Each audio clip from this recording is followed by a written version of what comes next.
ભૂપેન્દ્રસિંહજીએ કીધું કે એક સમયે 20% ડ્રોપ આઉટ હતો, બરાબર. એમાં સરકારશ્રીના પ્રયત્ન, વિભાગના પ્રયત્નથી આજે 98% સુધી પહોંચ્યા છીએ.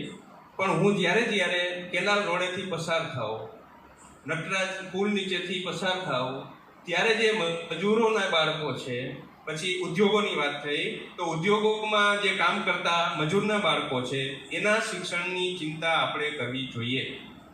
કારણ કે સર્વ શિક્ષા અભિયાન મિશન દ્વારા એ કામ થાય છે, પણ એ સરકારી ધોરણે થાય છે, એના નીતિ નિયમો હોય એમાં પછી એને એ બાળક શાળામાં જવું જોઈએ, બરાબર. એસટીપી વર્ગો, સ્પેશિયલ ટ્રેનિંગ પ્રોગ્રામ ચાલતા હોય છે. એ બાળકને આપણે શિક્ષણ આપીએ પછી એ સરકારી શાળામાં કોઈ ને કોઈ શાળામાં મેઇન સ્ટ્રીમ થવું જોઈએ, પણ એ થતું નથી. એટલા માટે પણ આપણે એને શું કરવાનું છે? અક્ષર જ્ઞાન શીખડાવવાનું છે, શિક્ષણ આપવાનું છે. તો બધા જ મિત્રો વચ્ચે કાનજી સાહેબે પ્રયત્ન કરેલો આ બાળકો માટે, ટીડી પટેલ સાહેબે ઓમ શાંતિ એમને પણ પ્રયત્ન કરેલો.